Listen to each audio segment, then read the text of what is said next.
Hey guys, it's Sinem and welcome back to my channel, or welcome if you are new here. So I'm still a little stuffy. I do have COVID if you guys didn't know. I still have it right now, but I do have more energy, so I wanted to just put out a video for you guys and film and also get back into the routine as well. But yeah, if I do sound a little stuffy throughout, I do have COVID. But today we're going to be reviewing the brand new Nars Light Reflecting Foundation. I have stuff to say about this foundation, so you guys will see that. I hope you guys find the video helpful, enjoyable, all that good stuff. So we're going to dive straight into this foundation and see everything on this brand new Nars foundation. So without further ado, let's jump straight into it. The only thing on my skin right now is moisturizer, and I'm not going to be using a primer because I tend to not use them in my foundation reviews, just because primers tend to interfere with the consistency and how the foundation goes on, how long it lasts. So we want to just test this foundation without other products interfering. So this is the brand new Nars Light Reflecting Foundation. I got mine in the shade Gobi, and Gobi is supposed to be for light skin tones with a neutral undertone. And this is the foundation shade that I always get my Nars foundations in, and it usually tends to work for me. So I'm hoping that this one's going to be a good one for the light reflecting foundation.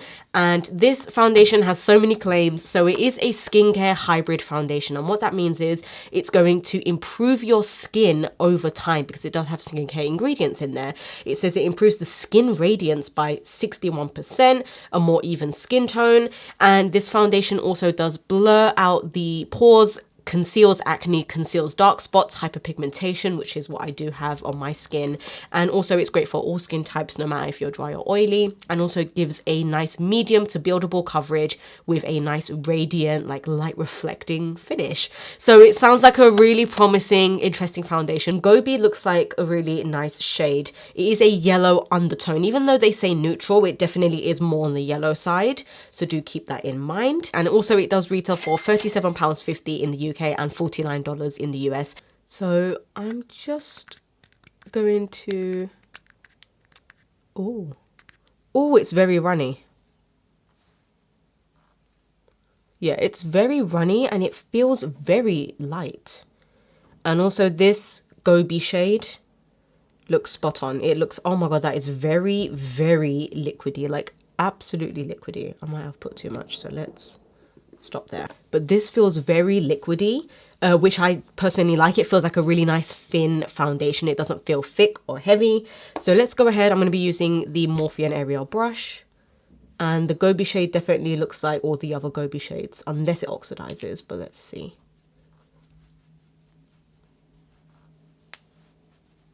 Oh my goodness.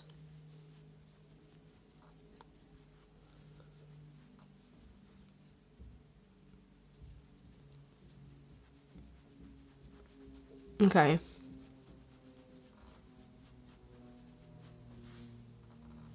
First impressions, this looks incredible on the skin. It looks very luminous and very just healthy and radiant, but it's also a very thin consistency where it still covers a lot.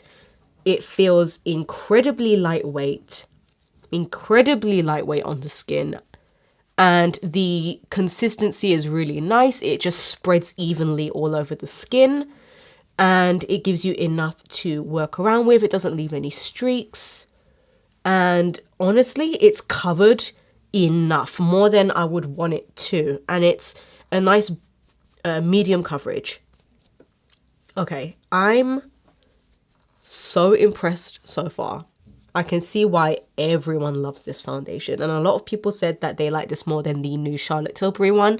I also did review that as well, and I have to say at the moment I may be liking this a lot more, just because this feels a lot more lightweight on the skin. Also the color is absolutely perfect. I always match my neck, and my neck is a lot more yellow. Well, it's like neutral. If you are of my skin tone, this is the perfect shade as well. It's honestly blending really nicely. I'm not seeing it oxidize as well, which is great. And I mean, look at my skin. It looks luminous in this part. It looks beautifully radiant. You could just go in with a little bit of powder and concealer. You don't have to set your entire face. It is sticky and wet. Yeah, it does transfer. It is transferring. I don't know if you can see, but there's foundation there.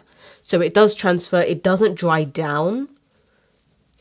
And this has been on for a few minutes now, so it doesn't dry down. It looks like it's just going to stay a little bit tacky and a little, you know, it transfers basically. Yeah, it's definitely very, very sticky, and it does transfer. So you may need to set this down with some powder, but then you might lose a little bit of that radiance, which is a shame. But I mean, it looks absolutely beautiful on the skin. If I just step back, you guys can see my skin looks even all over. It's covered pretty much a lot of my redness and my dark spots, any blemishes that I had. My skin looks even throughout, and I absolutely love that. I absolutely love the coverage of it, the feel of it, the shade as well. Maybe it oxidizes just ever so slightly, just, I mean, like a pinch, maybe just a pinch, because I can see it just right here, but maybe just a pinch that it oxidizes. But I'm loving the way it looks. I feel like my skin definitely does look like reflective. Does that make sense? Like not in a metallic way, but in like a beautiful, just glowy, lit from within kind of way. That's another thing as well. I do have dry skin and I have texture usually in this area, and it has not interfered with that. It did not cling onto any dry areas. My skin looks nice and smooth and it feels nice and like plump. So I'm really impressed. I'm going to finish off with the Nars, because why not? Nars Natural Radiant. Is it called Natural Radiant? No. Nars Radiant Creamy Concealer in the shade Vanilla. And this one is such an OG concealer, isn't it? I used to use this all the time. I think this was like the concealer that everyone used before all these other brands started coming out. And this is in Vanilla, which is also a really nice neutral undertone. So let me know what you guys think if you have tried this foundation. I have never had any problems with any NARS foundations. I have the Sheer Glow, which I love, and I also have the Natural Radiant foundation. The only one I did not test was the Soft Matte foundation, because I do have dry skin and I don't know if that's great for dry skin. But this I can see being an amazing foundation for those of us who have really dry, dehydrated skin. But also if you do have normal combination or oily skin, all you need to do is set it with a little bit of powder and choose the right primer. So I am going to be going into the Anastasia powder. This is a big bad boy. Love this powder. And I'm just going to be setting my under eyes and maybe just some other areas, and then I'll finish off the rest of my face, and then we can have a look at how it looks with the rest of my makeup. So when you do go in with powder, you do lose that shine for sure. Like, you will lose that shine. So that's the only downside. You don't really get that finish left with it. But that's like with any foundation. I mean, any foundation that you set with powder, you will lose the shine. So, but I will say it definitely does. It doesn't dry down. It feels very sticky here. Sticky is not the right word, but it feels very, it just, you can feel the foundation still sitting on top, and you can see that the foundation does come off.